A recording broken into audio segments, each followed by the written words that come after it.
Hola, hoy vamos a grabar el apartado segundo del tema 2 de la parte común del temario de subalternos para el Ayuntamiento de La Coruña, que habla de las haciendas locales. Vamos allá. Real Decreto Legislativo 2 del 2004 del 5 de marzo, por el que se aprueba el texto refundido de la Ley Reguladora de las Haciendas Locales, que fue publicado el 9 de marzo del 2004 y en su disposición final única establece la entrada en vigor diciendo en el punto 1 que el presente Real Decreto Legislativo y el texto refundido que aprueba entrarán en vigor el día siguiente de su publicación en el Boletín Oficial del Estado. Texto refundido de la Ley Reguladora de las Haciendas Locales. Título preliminar. Ámbito de aplicación. Artículo 1. Ámbito de aplicación. Artículo 1.1. Tienen la consideración de bases del régimen jurídico financiero de la Administración local dictadas al amparo del artículo 149.1.18 de la Constitución los preceptos contenidos en esta ley, con excepción de los apartados 2 y 3 del artículo 186, salvo los que regulan el sistema tributario local, dictados en virtud de lo dispuesto en el artículo 133 de la Constitución y los que desarrollan las participaciones en los tributos del Estado a que se refiere el artículo 142 de la Constitución. Todo ello sin perjuicio de las competencias exclusivas que corresponden al Estado, en virtud de lo dispuesto en el artículo 149.1 catorceavo de la Constitución, artículo 1.2. Esta ley se aplicará en todo el territorio nacional, sin perjuicio de los regímenes financieros forales de los territorios históricos del País Vasco y Navarra. Artículo 1.3. Igualmente, esta ley se aplicará sin perjuicio de los tratados y convenios internacionales. Título primero. Recursos de las haciendas locales. Capítulo 1. Enumeración. Artículo 2. Enumeración de los recursos de las entidades locales. Artículo 2.1. La hacienda de las entidades locales estará constituida por los siguientes recursos. A. Los ingresos procedentes de su patrimonio y demás de derecho privado. B.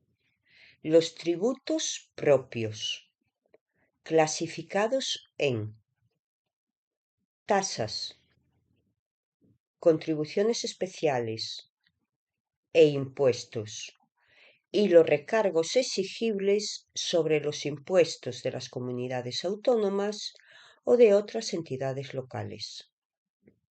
C. Las participaciones en los tributos de el Estado y de las comunidades autónomas. D. Las subvenciones. E. Los percibidos en concepto de precios públicos. F. El producto de las operaciones de crédito. G. El producto de las multas y sanciones en el ámbito de sus competencias. Y H. Las demás prestaciones de derecho público. Artículo 2.2. Para la cobranza de los tributos y de las cantidades que como ingresos de derecho público, tales como prestaciones patrimoniales de carácter público no tributarias, precios públicos y multas y sanciones pecuniarias, debe percibir la hacienda de las entidades locales de conformidad con lo previsto en el apartado anterior. Dicha hacienda ostentará las prerrogativas establecidas legalmente para la hacienda del Estado y actuará, en su caso, conforme a los procedimientos administrativos correspondientes. Capítulo 2. Ingresos de derecho privado. Artículo 3. Definición. Artículo 3.1. Constituyen ingresos de derecho privado de las entidades locales los rendimientos o productos de cualquier naturaleza derivados de su patrimonio, así como las adquisiciones a título de herencia, legado o donación. Artículo 3.2. A estos efectos se considerará patrimonio de las entidades locales el constituido por los bienes de su propiedad, así como por los derechos reales o personales de que sean titulares susceptibles de valoración económica, siempre que unos y otros no se hallen afectos al uso o servicio público. Artículo 3.3. En ningún caso tendrán la consideración de ingresos de derecho privado los que procedan por cualquier concepto de los bienes de dominio público local. Artículo 3.4. Tendrán también la consideración de ingresos de derecho privado el importe obtenido de la enajenación de bienes integrantes del patrimonio de las entidades locales, como consecuencia de su desafectación como bienes de dominio público y posterior venta, aunque hasta entonces estuvieran sujetos a concesión administrativa. En tales casos, salvo que la legislación de desarrollo de las comunidades autónomas prevea otra cosa, quien fuera el último concesionario antes de la desafectación tendrá derecho preferente de adquisición directa de los bienes sin necesidad de subasta pública. Artículo 4. Régimen jurídico. La efectividad de los derechos de la hacienda local comprendidos en este capítulo se llevará a cabo con sujeción a las normas y procedimientos del derecho privado. Artículo 5. Limitación de destino. Los ingresos procedentes de la enajenación o gravamen de bienes y derechos que tengan la consideración de patrimoniales no podrán destinarse a la financiación de gastos corrientes, salvo que se trate de parcelas sobrantes de vías públicas no edificables o de efectos no utilizables en servicios municipales o provinciales. Capítulo 3. Tributos. El capítulo 3 contiene 3 secciones. Sección primera. Normas generales. Artículo 6. Principios de tributación local.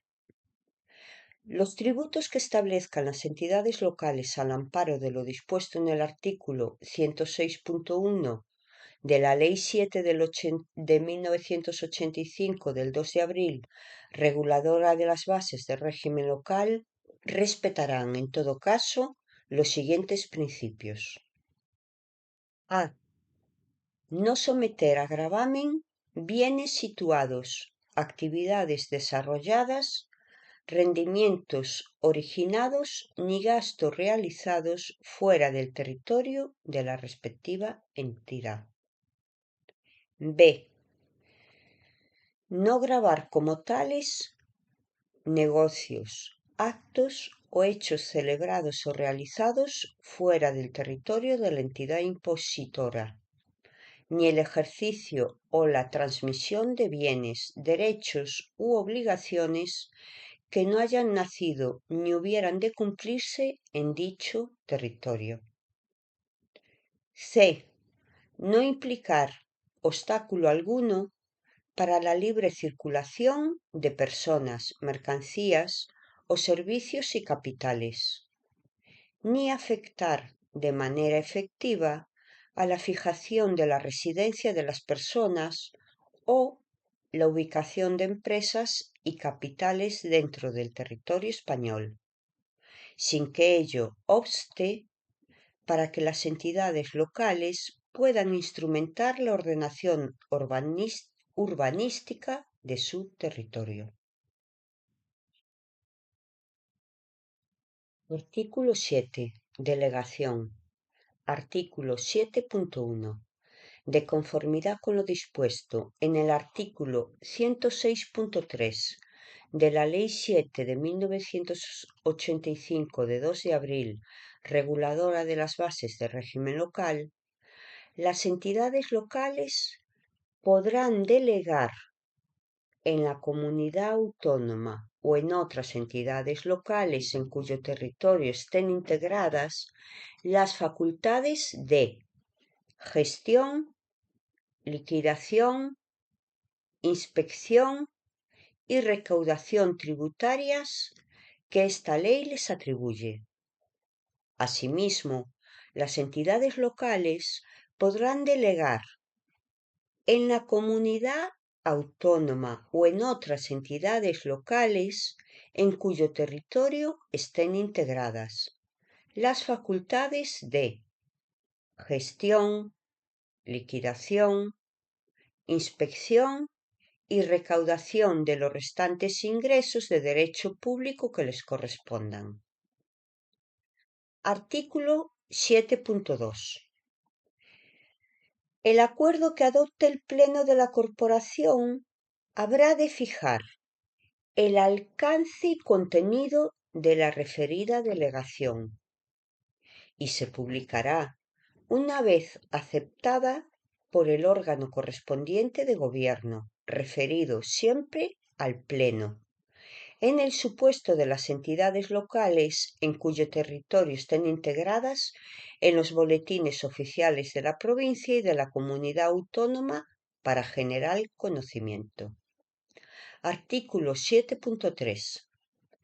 El ejercicio de las facultades delegadas habrá de ajustarse a los procedimientos, trámites y medidas en general, jurídicas o técnicas, relativas a la gestión tributaria que establece esta ley y, supletoriamente, a las que prevé la Ley General Tributaria. Los actos de gestión que se realicen en el ejercicio de dicha delegación serán impugnables con arreglo al procedimiento que corresponda al ente gestor y, en último término, ante la jurisdicción contencioso-administrativa. Las facultades delegadas serán ejercidas por el órgano de la entidad delegada que proceda, conforme a las normas internas de distribución de competencias propias de dicha entidad. Artículo 7.4. Las entidades que, al amparo de lo previsto en este artículo, hayan asumido por delegación de una entidad local todas o alguna de las facultades de gestión, liquidación, inspección y recaudación de todos o alguno de los tributos o recursos de derecho público de dicha entidad local, podrán ejercer tales facultades delegadas en todo su ámbito territorial e incluso en el de otras entidades locales que no le hayan delegado tales facultades.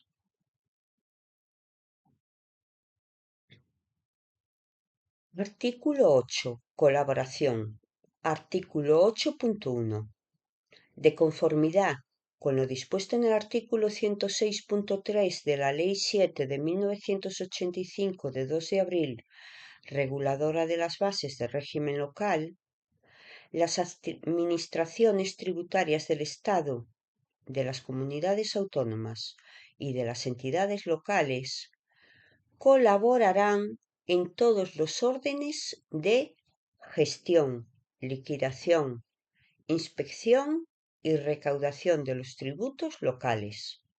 De igual modo, las administraciones a que se refiere el párrafo anterior colaborarán en todos los órdenes de gestión, liquidación, inspección y recaudación de los ingresos de derecho público de las entidades locales.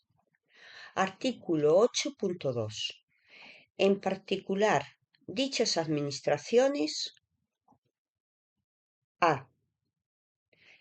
Se facilitarán toda la información que mutuamente se soliciten y, en su caso, se establecerá a tal efecto la intercomunicación técnica precisa a través de los respectivos centros de informática. B. Se prestarán recíprocamente, en la forma que reglamentariamente se determine, la asistencia que interese a los efectos de sus respectivos cometidos y los datos y antecedentes que se reclamen. C. Se comunicarán inmediatamente, en la forma que reglamentariamente se establezca, los hechos con trascendencia para los tributos y demás recursos de derecho público de cualquiera de ellas, que se pongan de manifiesto como consecuencia de actuaciones comprobadoras e investigadoras de los respectivos servicios de inspección. D. Podrán elaborar y preparar planes de inspección conjunta o coordinada sobre objetivos, sectores y procedimientos selectivos. Lo previsto en este apartado se entiende sin perjuicio del régimen legal al que están sometidos el uso y la cesión de la información tributaria. 8.3. Artículo 8.3.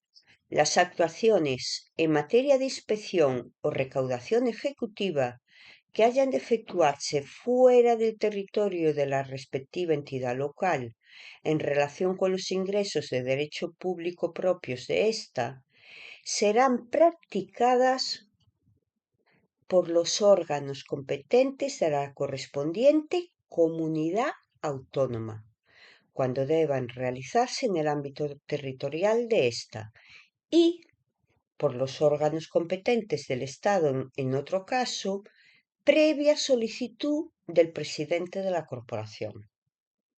Artículo 8.4. Las entidades que, al amparo de lo previsto en este artículo, hayan establecido fórmulas de colaboración con entidades locales para la gestión, liquidación, inspección y recaudación de los tributos y demás ingresos de derecho público propios de dichas entidades locales, podrán desarrollar tal actividad colaboradora en todo su ámbito territorial e incluso en el de otras entidades locales con las que no hayan establecido fórmula de colaboración alguna. Artículo 9. Beneficios fiscales, régimen y compensación. Artículo 9.1. No podrán reconocerse otros beneficios fiscales en los tributos locales que los expresamente previstos en las normas con rango de ley o los derivados de la aplicación de los tratados internacionales. No obstante, también podrán reconocerse los beneficios fiscales que las entidades locales establezcan en sus ordenanzas fiscales en los supuestos expresamente previstos por la ley. En particular, y en las condiciones que puedan prever dichas ordenanzas, Estas podrán establecer una bonificación de hasta el 5% de la cuota a favor de los sujetos pasivos que domicilien sus deudas de vencimiento periódico en una entidad financiera, que anticipen gastos o realicen actuaciones que impliquen colaboración en la recaudación de ingresos. Artículo 9.2.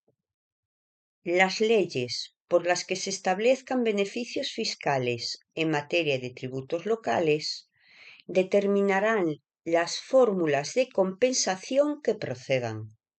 Dichas fórmulas tendrán en cuenta las posibilidades de crecimiento futuro de los recursos de las entidades locales procedentes de los tributos respecto de los cuales se establezcan los mencionados beneficios fiscales.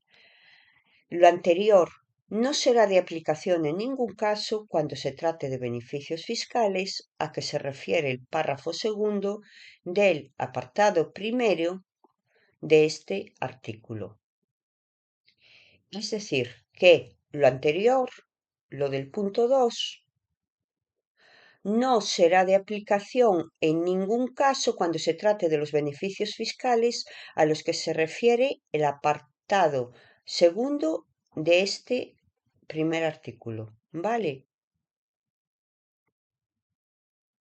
Es decir, cuando se refiere a esto.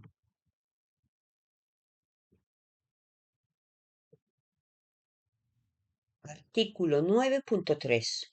Cuando el Estado otorgue moratorias o aplazamientos en el pago de tributos locales a alguna persona o entidad, quedará obligado a arbitrar las fórmulas de compensación o anticipo que procedan en favor de la entidad local respectiva. Artículo 10. Recargos e intereses de demora. En la exacción de los tributos locales y de los restantes ingresos de derecho público de las entidades locales, los recargos e intereses de demora se exigirán y determinarán en los mismos casos, forma y cuantía que en la exacción de los tributos del Estado. Cuando las ordenanzas fiscales así lo prevean, no se exigirá interés de demora en los acuerdos de aplazamiento o fraccionamiento de pago que hubieran sido solicitados en período voluntario, en las condiciones y términos que prevea la ordenanza, siempre que se refieran a deudas de vencimiento periódico y notificación colectiva, y que el pago total de éstas se produzca en el mismo ejercicio de su devengo. Artículo 11. Infracciones y sanciones tributarias. En materia de tributos locales, se aplicará el régimen de infracciones y sanciones regulado por la Ley General Tributaria y en las disposiciones que la complementen y desarrollen, con las especificaciones que resulten de esta ley y las que en su caso establezcan en las ordenanzas fiscales al amparo de esta ley. Artículo 12. Gestión. Artículo 12.1. La gestión, liquidación, inspección y recaudación de los tributos locales se realizará de acuerdo con lo previsto en la Ley General Tributaria y en las demás leyes del Estado reguladoras de la materia, así como en las disposiciones dictadas para su desarrollo. Artículo 12.2. A través de sus ordenanzas fiscales, las entidades locales podrán adaptar la normativa a que se refiere el apartado anterior al régimen de organización y funcionamiento interno propio de cada una de ellas, sin que tal adaptación pueda contravenir el contenido material de dicha norma. Artículo 13. Consultas. En relación con la gestión, liquidación, inspección y recaudación de los tributos locales, la competencia para evacuar las consultas a las que se refiere el artículo 88 de la Ley 85/2003 del 17 de diciembre General Tributaria corresponde a la entidad que ejerza dichas funciones.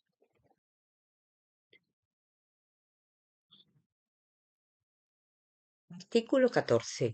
Revisión de actos en vía administrativa. 14.1. Respecto de los procedimientos especiales de revisión de los actos dictados en materia de gestión tributaria, se estará a lo dispuesto en el artículo 110 de la Ley 7 de 1985 del 2 de abril, reguladora de las bases de régimen local, y en los párrafos siguientes. 14.1a. La devolución de ingresos indebidos y la rectificación de errores materiales en el ámbito de los tributos locales se ajustará a lo dispuesto en los artículos 32 y 220 de la Ley 58/2003 de 17 de diciembre General Tributaria. Artículo 14.1b. No serán en ningún caso revisables los actos administrativos confirmados por sentencia judicial firme. Artículo 14.1b. Segunda parte. Los actos dictados en materia de gestión de los restantes ingresos de derecho público de las entidades locales también estarán sometidos a los procedimientos especiales de revisión conforme a lo previsto en este apartado. Artículo 14.2. Contra los actos de aplicación y efectividad de los tributos y restantes ingresos de derecho público de las entidades locales, sólo podrá interponerse el recurso de reposición que a continuación se regula. Bueno, como podemos ver, en esta ley 2 del 2004 del 5 de marzo, según dice el apartado 2, contra los actos de aplicación y efectividad de los tributos y restantes ingresos de derecho público de las entidades locales, sólo podrá interponerse el recurso de reposición que a continuación se regula. Por lo tanto, ¿qué quiere decir? Que esta ley 2 del 2004 del 5 de marzo, ley reguladora de las haciendas locales, dentro de ella misma nos regula el tipo de recurso que se puede interponer, que es el recurso de reposición. Vale, por eso lo puse aquí en un lateral. Vamos allá. ¿Cómo regula esta ley 2 del 2004 del 5 de marzo de haciendas locales el recurso de reposición?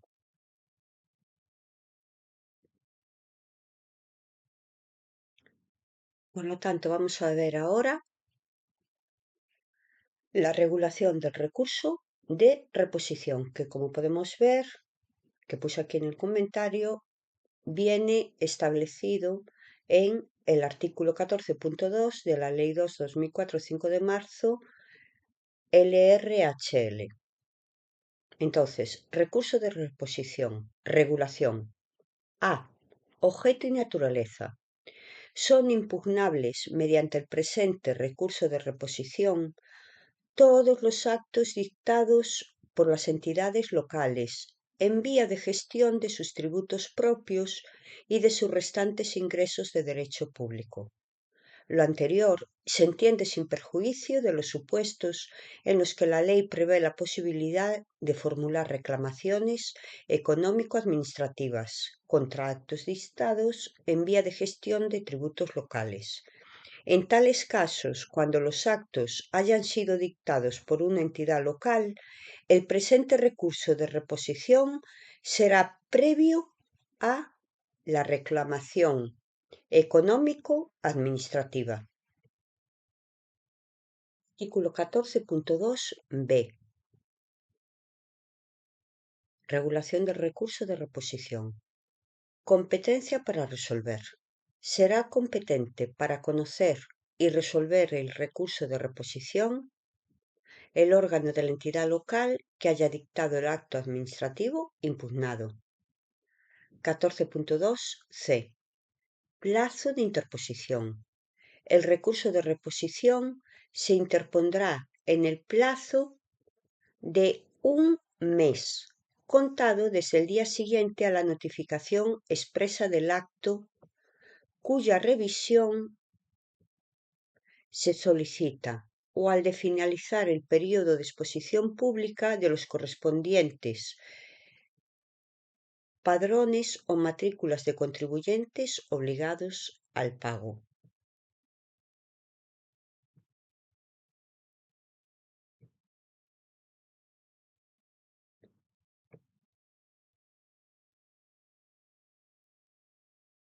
(14.2d) Legitimación.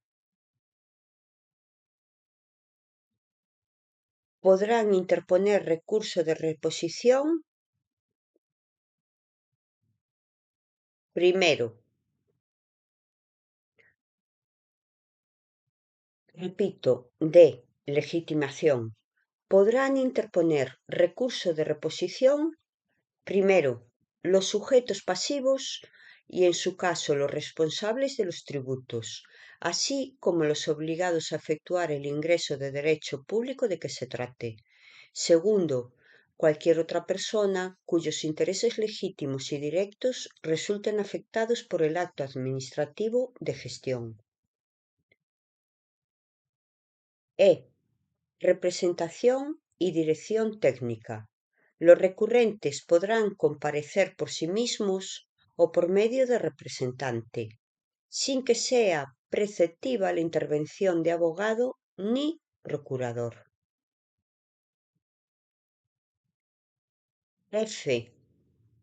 Iniciación. El recurso de reposición se interpondrá por medio de escrito en el que se harán constar los siguientes extremos. Primero, las circunstancias personales del recurrente y, en su caso, de su representante, con indicación del número de documento nacional de identidad o del código identificador. Segundo, el órgano ante quien se formula el recurso. Tercero, el acto administrativo que se recurre, la fecha en que se dictó, el número de expediente y demás datos relativos a aquel que se consideren convenientes. Cuarto, el domicilio que señale el recurrente a efectos de notificaciones.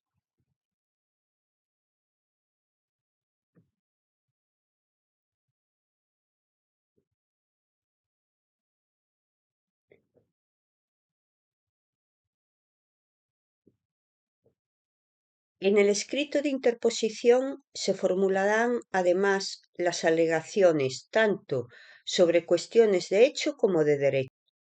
Con dicho escrito se presentarán los documentos que sirvan de base a la pretensión que se ejercita. Si se solicita la suspensión del acto impugnado, al escrito de iniciación del recurso se acompañarán los justificantes de las garantías constituidas de acuerdo con el párrafo I de la siguiente, que es la suspensión del acto impugnado, ¿vale? Que llegaremos después. Puesta de manifiesto del expediente.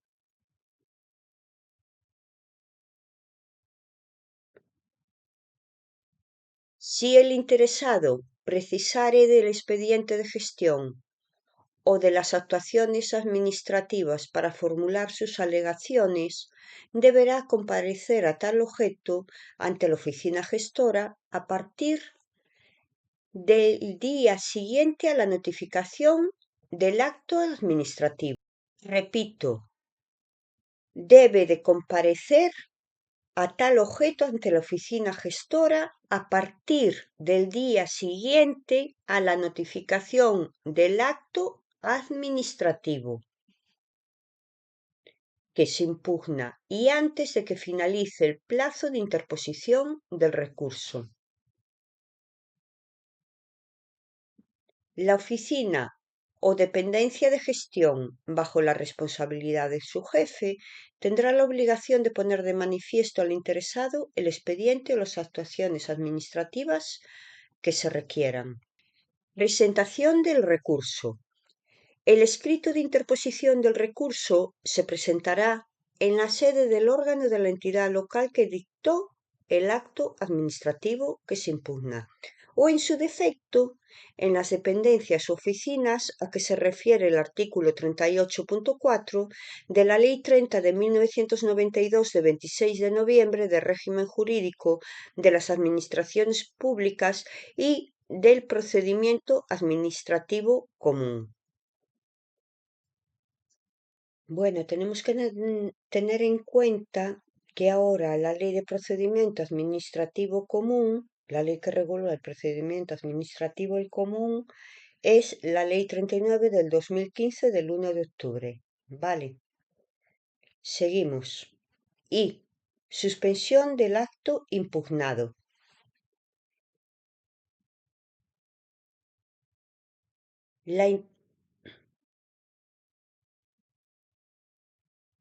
Es decir,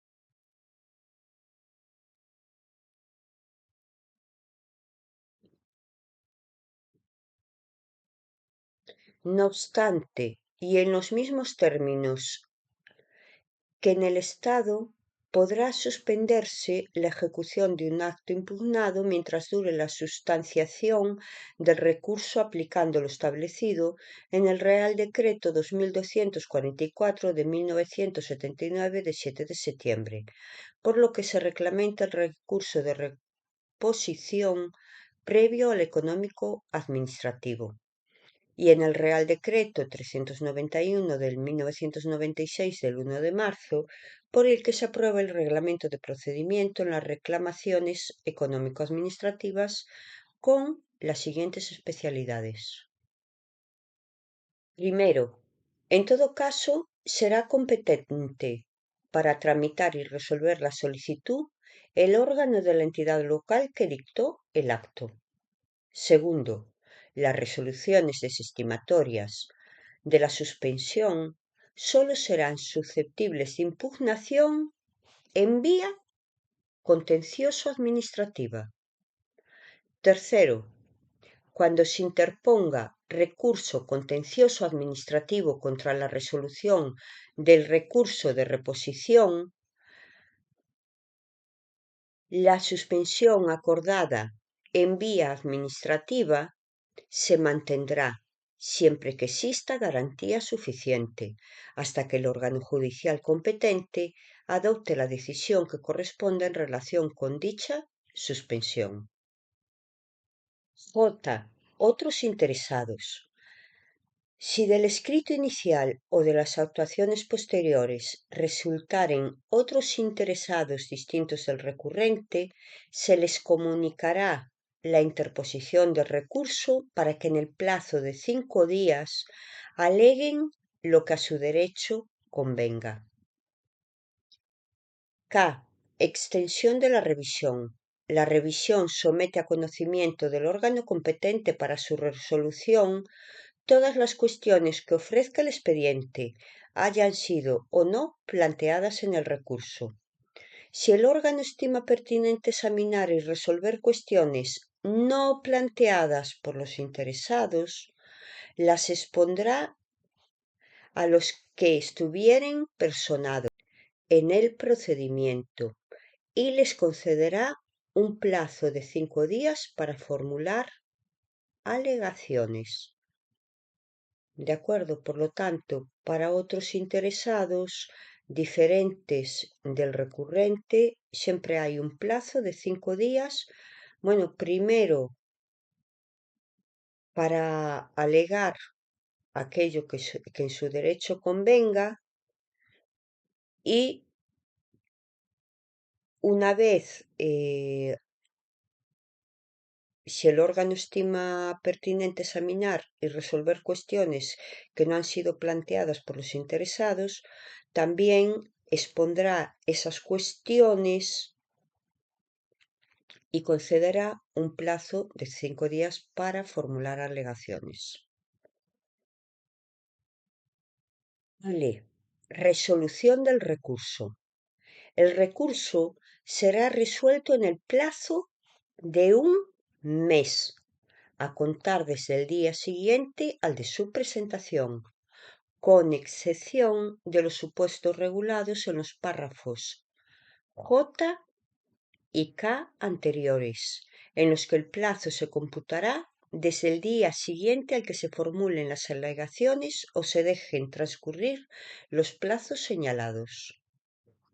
Es decir, que en la resolución del recurso, el plazo para resolver el recurso es de un mes desde el día siguiente al de su presentación, excepto en los apartados J, que eran otros interesados, y en el apartado K, que era la extensión de la revisión para su resolución, que en esos casos el plazo va a computar desde el día siguiente al que se formulen las alegaciones o se deje de transcurrir los plazos señalados. ¿Vale? Es decir, el recurso se resuelve en el plazo de un mes desde el día siguiente en que se presente ese recurso, pero en los casos de otros interesados o extensión de la revisión, se computa el plazo del mes desde el día siguiente al que se formulen esas alegaciones o se dejen transcurrir los plazos señalados. El recurso se entenderá desestimado cuando no haya recaído resolución en plazo. Se entenderá desestimado. Lo vamos a poner en rojo, ¿vale? El recurso se entenderá desestimado cuando no haya recaído resolución en plazo. Es decir, que si en plazo la administración no ha resuelto, se desestima el recurso. La denegación presunta no exime de la obligación de resolver el recurso. La denegación presunta no exime de la obligación de resolver el recurso. Forma y contenido de la resolución. M. Forma y contenido de la resolución. La resolución expresa del recurso se procederá siempre de forma escrita. Repito, M. Forma y contenido de la resolución. La resolución expresa del recurso se producirá siempre como de forma escrita. Dicha resolución, que será siempre motivada, ojo aquí, dicha resolución, que será siempre motivada, contendrá una sucinta referencia a los hechos y a las alegaciones del recurrente y expresará de forma clara las razones por las que se confirma o revoca total o parcialmente el acto impugnado. N. Notificación y comunicación de la resolución. La resolución expresa deberá de ser notificada al recurrente y los demás interesados, si los hubiera, en el plazo máximo de 10 días desde que aquella se produzca. Repito, N. Notificación y comunicación de la resolución. La resolución expresa deberá ser notificada al recurrente y a los demás interesados, si los hubiera, en el plazo máximo de 10 días desde que aquella se produzca. Ñ. Impugnación de la resolución. Contra la resolución del recurso de reposición no puede interponerse nuevo recurso. Repito, contra la interposición Repito, contra la resolución del recurso de reposición no puede interponerse de nuevo este recurso, pudiendo los interesados interponer directamente el recurso contencioso administrativo. Todo ello sin perjuicio de los supuestos en los que la ley prevé la interposición de reclamaciones económico-administrativas contra actos dictados en la vía de gestión de los tributos locales. Es decir, que una vez que haya la resolución del recurso de reposición motivada,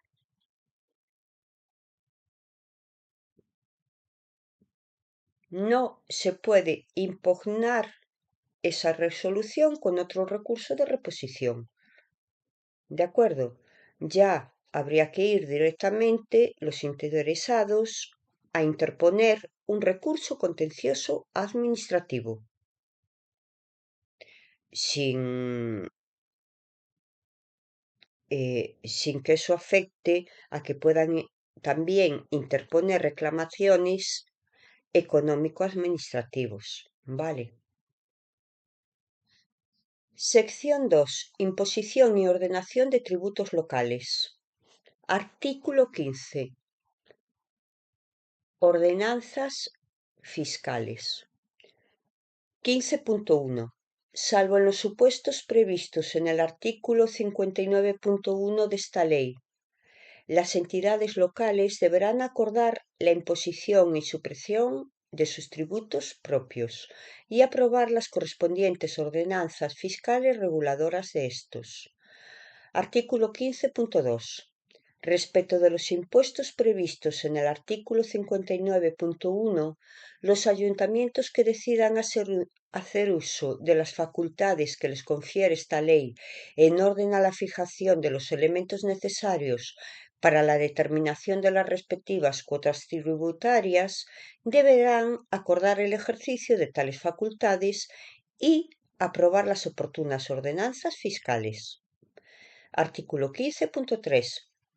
Asimismo, las entidades locales ejercerán la potestad reglamentaria a que se refiere el apartado 2 del artículo 12 de esta ley, bien en las ordenanzas fiscales reguladoras de los distintos tributos locales o bien mediante la aprobación de ordenanzas fiscales especialmente reguladas de la gestión, liquidación, inspección y recaudación de los tributos locales.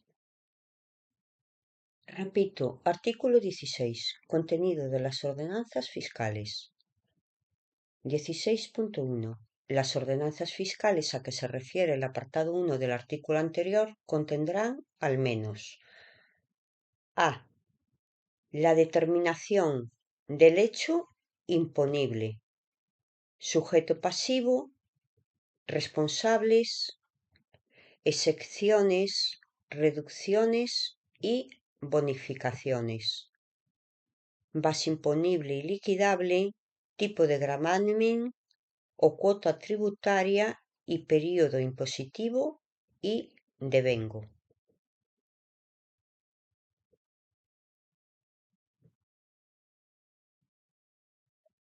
B. Los regímenes de declaración e ingreso. Y C.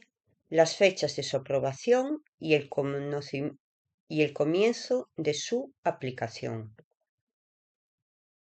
Bueno, voy a repetir todo el artículo 16. Artículo 16. Contenido de las ordenanzas fiscales. 16.1. Las ordenanzas fiscales a que se refiere el apartado 1 del artículo anterior contendrán al menos a. La determinación del hecho imponible, sujeto pasivo, responsables, excepciones, reducciones, bonificaciones, base imponible y liquidable, tipo de gravamen o cuota tributaria, periodo impositivo y devengo. B. Contendrán también los regímenes de declaración de ingreso. Y C. Contendrán también las fechas de su aprobación y del comienzo de su aplicación. Asimismo, estas ordenanzas fiscales podrán contener en su caso las normas a que se refiere el apartado 3 del artículo 15.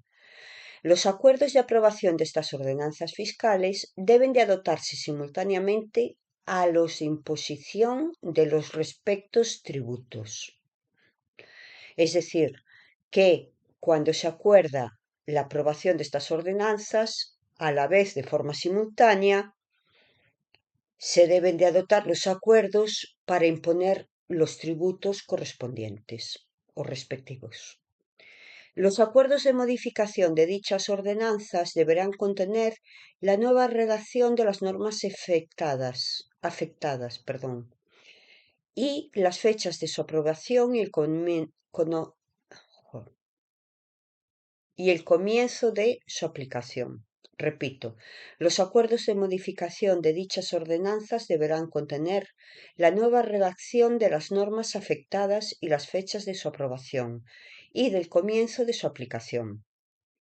Punto 2. Las ordenanzas fiscales a que se refiere el apartado 2 del artículo anterior contendrán, además de los elementos necesarios para la determinación de las cuotas tributarias de los respectivos impuestos, las fechas de su aprobación y el comienzo de su aplicación.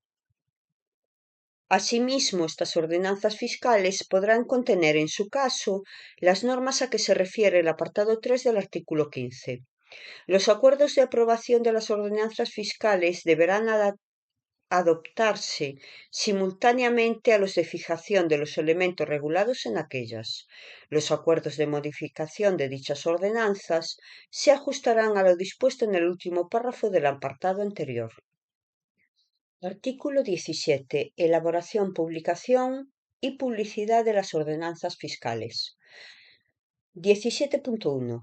Los acuerdos provisionales adoptados por las corporaciones locales para el establecimiento, supresión y ordenación de tributos y para la fijación de los elementos necesarios en orden a la determinación de las respectivas cuotas tributarias, así como las aprobaciones y modificaciones de las correspondientes ordenanzas fiscales, se expondrán en el tablón de anuncios de la entidad durante 30 días, como mínimo, dentro de los cuales los interesados podrán examinar el expediente y presentar las reclamaciones que estimen oportuna. Es decir, los acuerdos provisionales, ojo con esto, que adopten las corporaciones locales se expondrán en el tablón de anuncios de la entidad, es decir, de la corporación local, durante 30 días como mínimo. Y durante esos días los interesados pueden examinar el expediente y presentar las reclamaciones que estimen oportunas. Artículo 17.2. Las entidades locales publicarán, en todo caso, los anuncios de exposición en el Boletín Oficial de la Provincia, es decir, en el BOP, o en su caso en el de la Comunidad Autónoma Uniprovincial. Las diputaciones provinciales, los órganos de gobierno de las entidades supramunicipales y los ayuntamientos de población superior a 10.000 habitantes deberán de publicarlos además en un diario de los de mayor difusión de la provincia o de la comunidad autónoma uniprovincial. Artículo 17.3. Finalizado el período de exposición pública, las corporaciones locales adoptarán los acuerdos definitivos que procedan, resolviendo las reclamaciones que se hubieran presentado y aprobando la redacción definitiva de la ordenanza, su derogación o las modificaciones a que se refiere el acuerdo provisional. En el caso de que no se hubieran presentado reclamaciones, se entenderá definitivamente adoptado el acuerdo, hasta entonces provisional, sin necesidad de acuerdo plenario. 17.4. En todo caso, Los acuerdos definitivos a que se refiere el apartado anterior, incluyendo los provisionales, elevados automáticamente a tal categoría y el texto íntegro de las ordenanzas o de sus modificaciones, habrán de ser publicados en el Boletín Oficial de la provincia o, en su caso, de la comunidad autónoma uniprovincial, sin que entren en vigor hasta que se haya llevado a cabo dicha publicación. 17.4. En todo caso, los acuerdos definitivos a que se refiere el apartado anterior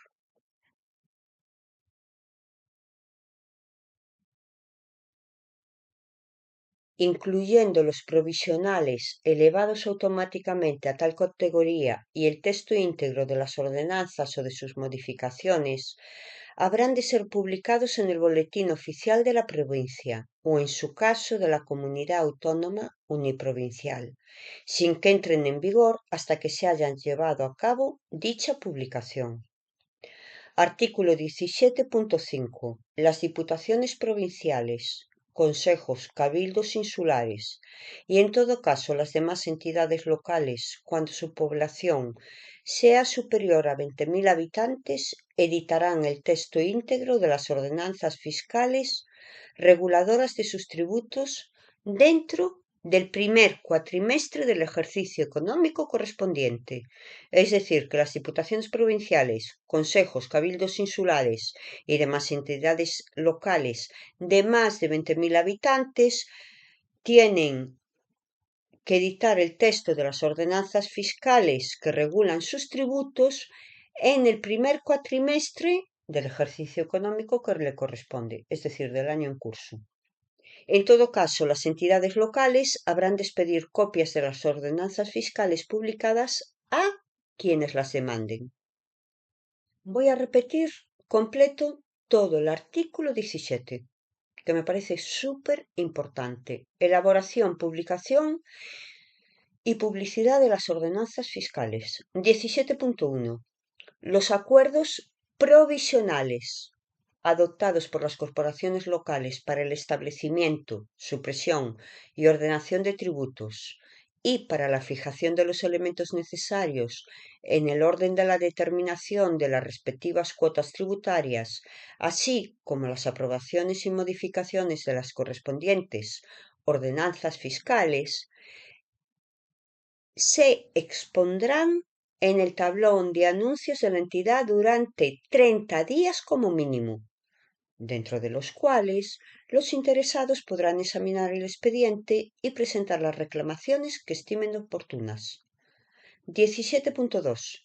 Las entidades locales publicarán, en todo caso, los anuncios de exposición en el Boletín Oficial de la provincia o, en su caso, en el de la comunidad autónoma uniprovincial.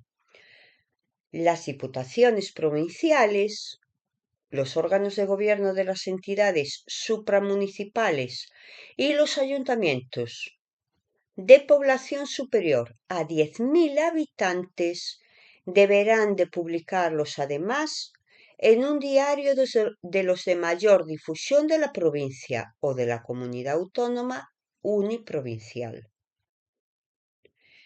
17.3. Finalizado el periodo de exposición pública, las corporaciones locales adoptarán los acuerdos definitivos que procedan, resolviendo las reclamaciones que se hubieran presentado y aprobando la redacción definitiva de la ordenanza, su derogación o las modificaciones a que se refiere el acuerdo provisional.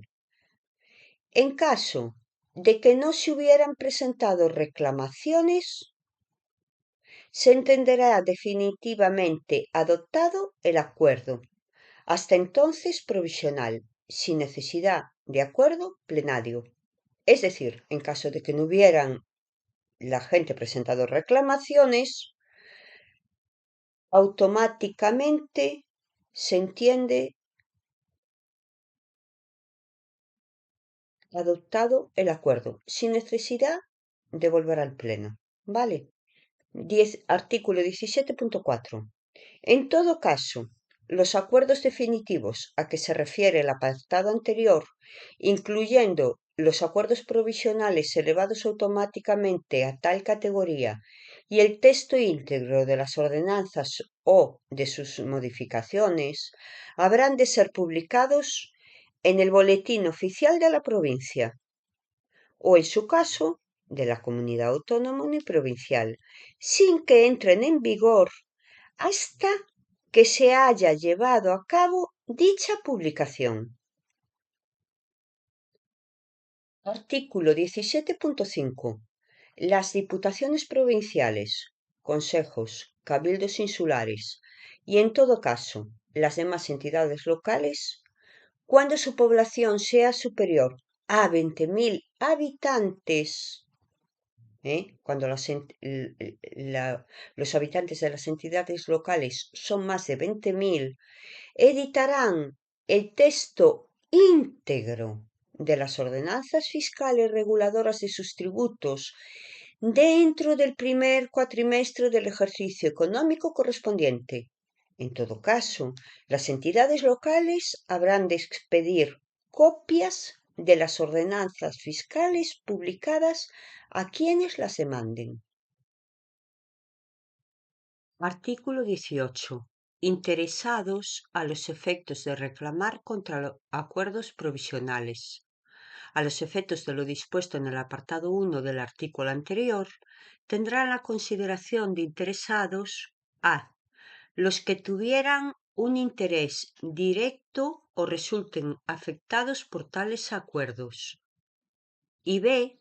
los órganos oficiales, cámaras oficiales, asociaciones y entidades legalmente constituidas para velar por los intereses profesionales, económicos o vecinales, cuando actúen en la defensa de los que les son propios. Repito, artículo 18.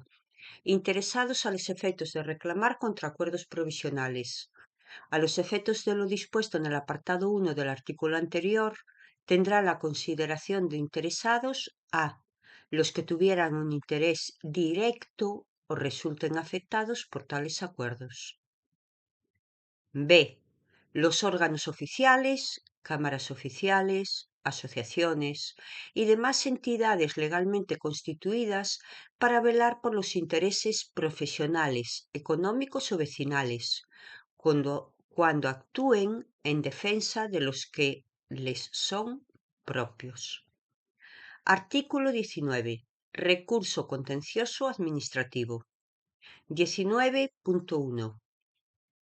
Las ordenanzas fiscales de las entidades locales a que se refiere el artículo 17.3 de esta ley regirán durante el plazo determinado o indefinido previsto en ellas, sin que quepa contra ellas otro recurso que el contencioso administrativo, que se podrá interponer a partir de su publicación en el Boletín Oficial de la provincia, o en su caso de la comunidad autónoma uniprovincial en la forma y plazos que establecen las normas reguladoras de dicha jurisdicción.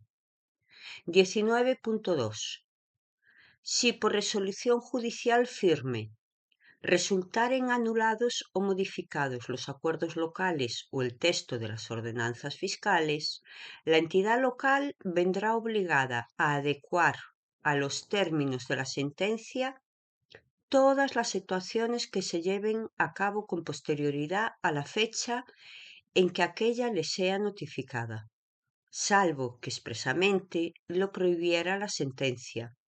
Se mantendrán los actos firmes o consentidos dictados al amparo de la ordenanza que posteriormente resulte anulada o modificada. Recordemos que en el artículo 19 las ordenanzas fiscales de las entidades locales a las que se refiere el artículo 17.3 de esta ley, que dice que regirán durante el plazo determinado o indefinido previsto en ellas, sin que quepa contra ellas, sin que quepa otro recurso que el contencioso administrativo, es decir, contra estas ordenanzas fiscales a las que se refiere el artículo 17.3, solo se puede interponer recurso contencioso administrativo. ¿Y cuáles eran esas ordenanzas fiscales? Pues recordemos que las ordenanzas fiscales del artículo 17.3 eran aquellas ordenanzas que no a las que no se les había, digamos, interpuesto ningún tipo de reclamación. ¿De acuerdo? En caso de que no se hubieran presentado reclamaciones y que se entendían aprobadas sin necesidad de tener que pasar por el Pleno. ¿De acuerdo? Repetimos aquí 17.3. Finalizado el periodo de exposición pública, las corporaciones locales adoptan acuerdos definitivos que procedan, resolviendo las reclamaciones que se hubieran presentado y aprobado la redacción definitiva de la ordenanza, su derogación o las modificaciones a que se refiere el acuerdo provisional. En caso de que no se hubieran presentado reclamaciones, se entiende adoptado el acuerdo sin necesidad de acuerdo plenario de nuevo. Vale. Es decir, que para este tipo de